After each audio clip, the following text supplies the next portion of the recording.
नमस्कार, आप देख रहे हैं ज्ञानशिला। ये पत्र साधकों के संबंध में है, जिसे लिखवाया था पूज्य श्री राधा बाबा ने। इसे लिखा गया था, इसका जो लेखन स्थल है वो भाई जी श्री हनुमान प्रसाद जी पोद्दार की हवेली, ग्राम पोस्ट रतनगढ़, बीकानेर राज्य का है। और इसको लिखाया गया था 1980 में। 12वें महीने का पत्र है और इसके प्राप्ति सूत्र से श्री देवदत्त जी मिश्र के पत्र संग्रह की कापी की प्रतिलिपि है। इसमें पूज्य बाबा लिखवा रहे हैं कि पूज्य देवदत्त भैया, सादर सप्रेम प्रणाम। आपका पत्र मिला। आपने अपने पत्र में जो भी मेरी प्रशंसा की, सत्यांश में वे बातें आपकी स्नेहमयी दृष्टि की ही उपज है। स्नेह में गुण दर्शन ही होता है, दोष दर्शन तो होता ही नहीं है। मैं जब अपनी ओर देखता हूँ तो सर्वथा सर्वांश में अपने को सब प्रकार से हीन ही अनुभव करता हूँ। मेरे परमार्थ जीवन की आधारशिला तो सदैव आपकी दी हुई शिक्षाएं ही रही हैं। आपकी दी हुई संस्कृत शिक्षा से ही मैं आज गौड़ीय महात्माओं के अनमोल ग्रंथ देख पा रहा हूँ, जो वर्तमान में मेरी जीवन साधना के पाथेय हो रहे हैं। अब इस लाइन से ये पता चलता है कि गौड़ीय संप्रदाय के जो ग्रंथ थे, उनकी जो पुस्तकें थी, ये भी पूज्य श्री राधा बाबा के साधना में पाथेय का काम कर रही थी। अब आगे लिखते हैं बाबा कि सचमुच ही मैं आपका रोम रोम से कृतज्ञ हूँ। आपके उपकार का बदला तो मैं अति कृतज्ञ चुका सकता ही नहीं।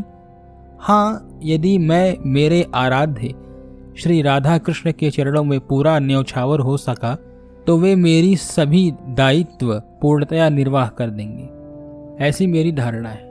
भैया, मेरे मन में तो आजकल यही भाव प्रमुख रूप से उठते हैं कि बार बार निश्चय करता हूँ कि मानव जीवन की सार्थकता इसी में है कि इस जीवन को प्रभु के चरणों में समर्पित करना है। बार बार सोचता हूँ, शरीर के भोग मुझे या किसी को भी सुख कर सकते हैं क्या? मान लो एक बार ये सत्य ही हो कि भोगों में सुख है, तो क्या ये हमारी इच्छाओं में हमें प्राप्त हो जाएंगे इच्छाओं के हिसाब से? यदि प्राप्त हो भी गए तो क्या ये स्थायी रहेंगे, हमेशा रहेंगे क्या? ये स्थायी रहेंगे नहीं। और हमें छोड़ गए तो इनकी आसक्ति से, यानी इनके मोह से क्या हम तत्क्षण मुक्त हो जाएंगे क्या? इन सभी प्रश्नों पर भीतर से विचार करने पर एक ही तथ्य समझ में आता है कि ये भोग दुखों को उत्पन्न करने वाली योनियां हैं। ये मात्र क्षण भर के लिए सुखाभास की आशा तो दिलाते हैं, परंतु सुख इनमें है नहीं। ये दुखों में फंसाने की जंजाल मात्र है। ये प्राप्ति काल में भी सुखी करते नहीं है। होता ये है कि अब सुख मिलेगा, अब सुख मिलेगा, इस मिथ्या आशा में ही उलझाए रखते हैं ये जो हमें दिखाई दे रहे भोग। ये भोग हैं क्या, इसे समझना है। इस प्रश्न पर विचार करने से यही तथ्य प्रकट होता है कि इंद्रियों का अपने विषयों से संस्पर्श ही इन भोगों की उत्पत्ति का कारण है। नेत्र इंद्रियों का जब सुष्ठु आकार से, त्वचा का जब सुखद स्पर्श से, कानों का जब सुमधुर शब्द से संयोग होता है तो उसे हम सुख समझ लेते हैं। यह सुख चिरस्थायी तो हो ही नहीं सकता, यानी हमेशा तो रह नहीं सकता। बस क्षण भर के लिए यह सुख का आभास भर कर देता है। जब स्थायी सुख होता ही नहीं तो तृप्ति होने का तो प्रश्न ही नहीं है। इस प्रकार ये इंद्रिया जीव को मृग तृष्णा की तरह मात्र सुख आशा में ही भटकाती रहती हैं। जीव का संपूर्ण अनुसंधान इन्हीं में सुख ढूंढने का हो जाने के कारण वह इनके पीछे परमात्मा की खोज से ही कट जाता है। उसका लक्ष्य ही परमात्मगत अखंड शांति नहीं होकर भोगों की घुड़दौड़ हो जाता है। इस तरह वह बेचारा जीव अखंड आनंद की प्राप्ति की संभावना से ही पूर्णतया कट जाता है। ये भोग प्राप्ति काल में तो अतृप्ति की निरस्ता की उत्पत्ति करते ही हैं। प्राप्ति के बाद इन्हें और अधिक पाने का लोभ व्यथित करता है। यानी कि अगर ये मिल जाए तो इसको पाने के लिए और व्यक्ति लालायित हो जाता है। इनमें सुख नहीं मिला, इससे सुख नहीं मिला, परंतु इतना हो जाता तो सुख मिल जाता, और हो जाता तो मिल जाता, यह मिल जाता तो सुख मिल जाता। इस तरह लोभ की ज्वाला हमें इन विषयों से उत्पन्न होकर निरंतर जलाती रहती है। जहाँ हम दूसरों को हमसे अधिक भोग संपन्न देखते हैं, वहाँ हमारी उनसे निरंतर ईर्ष्या बढ़ती जाती है और ये ईर्ष्या उनके प्रति वैर एवं द्वेष में परिणत हो जाती है।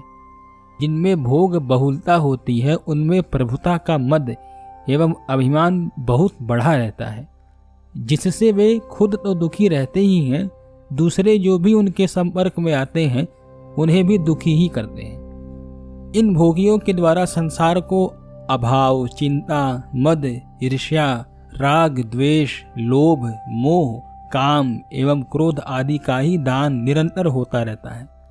वह भोगी स्वयं तो भयंकर चिंता एवं दुखों में जलता हुआ मृत्यु को प्राप्त होता ही है, दूसरों को भी नारकीय निम्न गतियों में ही ढकेलने का हेतु हो जाता है, क्योंकि वह बड़ा भोगी ही छोटे भोगियों का आदर्श रहता है। भैया, विषयी एवं भोगियों से जो भी उनका संग करते हैं ना, उन्हें दुर्भाव ही दुर्भाव का दान होता है, क्योंकि सत स्वरूप परमात्मा का भाव वहाँ उनमें होता ही नहीं। दुर्भाव से पाप और पाप से नारकीय गति, निम्न गतियों का दुख, इस प्रकार विषयी जनों में दुख का अबाध चक्र चलता रहता है।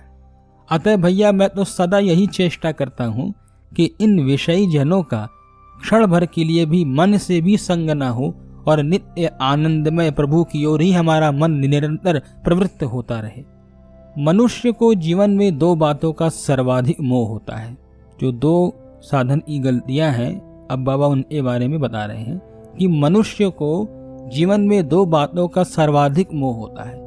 पहली बात है निज शरीर को सुखी रखने का, दूसरा अपने नाम का, यानी जो उसकी जो नाम से बाबा का मतलब है जो उसका जो कैरेक्टर है, उसकी जो पर्सनालिटी है समाज में, उसका जो व्यक्तित्व है समाज में, समाज उसके बारे में क्या सोचता है, वो समाज के बारे में क्या सोचता है, उसकी इमेज क्या है, ये सब बातें उनमें आ गई हैं।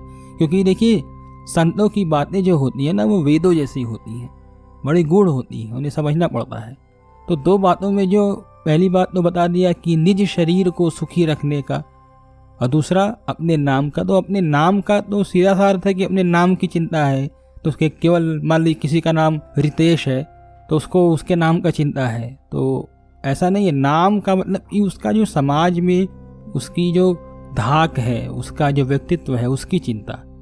अब बाबा आगे लिख रहे हैं कि शरीर को मन चाहा आराम मिलता रहे और लोगों में मेरा खूब सम्मान हो, खूब आदर हो, इस प्रकार ये दो मोह परमार्थ के मार्ग में बढ़ने वाले संतों में भी पाए जाते हैं। ये देखिए, लिखा है बाबा ने कि ये दो मोह परमार्थ के मार्ग में बढ़ने वाले संतों में भी पाए जाते हैं। भैया, मैं तो बहुत विचार के बाद इसी निष्कर्ष में पहुंचा हूं कि शरीर को सुखी रखने की चेष्टा एवं सम्मान की चाह, ये दो ही वासनाएं आसार हैं। इनके पीछे जो भी दुर्लभ मानव जीवन को बर्बाद करने की धुन जगाए हैं, वे सर्वथा ही मूर्ख हैं। मान लीजिए, लोगों में मेरी खूब प्रसिद्धि हो गई, सबके बीच में मैं बहुत ही प्रतिष्ठित हो गया, मैं बहुत फेमस हो गया, मुझे लोग अपना सम्मान्य नेता मानने लगे, विदेशों में भी मेरा नाम यश हो गया। परंतु भैया, सच बताइए, इससे मेरा क्या बना एवं बिगड़ा? इस जन्म के पूर्व अनंत जन्मों में हमारे अनंत नाम रखे गए, पता नहीं हमारा कितना सुयश गाया गया है, परंतु आज हमें उसकी याद भी है क्या? जैसे मैं अनंत पूर्व जन्मों के अनंत नामों को भूल गया हूँ, वैसे ही मेरे इस जन्म के नाम को भी मैं निश्चय ही विस्मृत कर जाने वाला हूँ। ये पूज्य बाबा के पत्रों से लिया गया था, जिनमें दो बातें प्रमुख केंद्र थी आज के इस वीडियो में। पत्र तो और भी लंबा है, लेकिन दो बातें जो मुझे बतानी थी इस वीडियो में, वो बातें इस पत्र में आ चुकी हैं। अब आपको ये वीडियो कैसा लगा, कृपया हमें कमेंट करके बताएं और चैनल को सब्सक्राइब करें, वीडियो को शेयर भी करें और लाइक करें। धन्यवाद।